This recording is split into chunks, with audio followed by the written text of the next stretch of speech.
আসসালামু আলাইকুম। এখন বাজে প্রায় রাত 10টা। এত রাতে খামারে আসলাম কেন?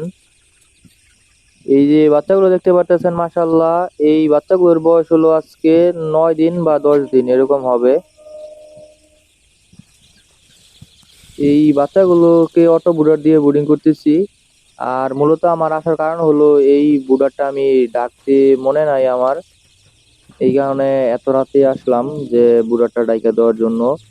আর পেপার দিছিলাম, পেপার এরা সিরা টুকরা টুকরা করে ফেলছে। আর পেপার দিমু না, আর 1 দিন বা 2 দিন এরকমই থাকবো।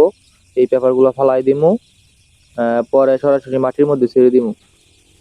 এখনো মাটির মধ্যে ছাড়লে পারতাম, মাটির মধ্যে ছাড়ি না। খাবার পাত্র, পানির পাত্র অনেক বেশি ময়লা করে, এই কারণে নিচে পাড়ের বস্তা দিছি। আর পরে উপরে পেপার দিছিলাম, কিন্তু পেপার এরা সিরা ফালাই দেয়, পেপার রাখে না। এই কারণে মূলত এরকম ভাবে রাখতেছি। এত রাতে খামারে আসার মূল উদ্দেশ্যটাই হলো এই বুড়ার ঘরটা কাপড় দিয়ে ঢাইকা দিমু, যাতে রাতে কোনোভাবে বৃষ্টি হইলে বা ঠান্ডা হইলে বাচ্চাগুলো যাতে ঠান্ডা না লাগে। আর দেখেন, মাশাল্লাহ, এখানে কিন্তু অনেকগুলো বাচ্চা আছে। সবাই একটু মাশাল্লাহ বইলেন। বাচ্চাগুলো সব ঠিকঠাক মতো আছে।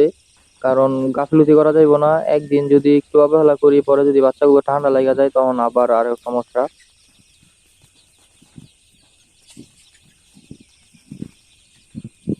সবগুলো বাচ্চাই এমনি মাশাল্লাহ চঞ্চল আছে। আর এই কাপড়টা দিয়ে এখন ডাইকে দিমু।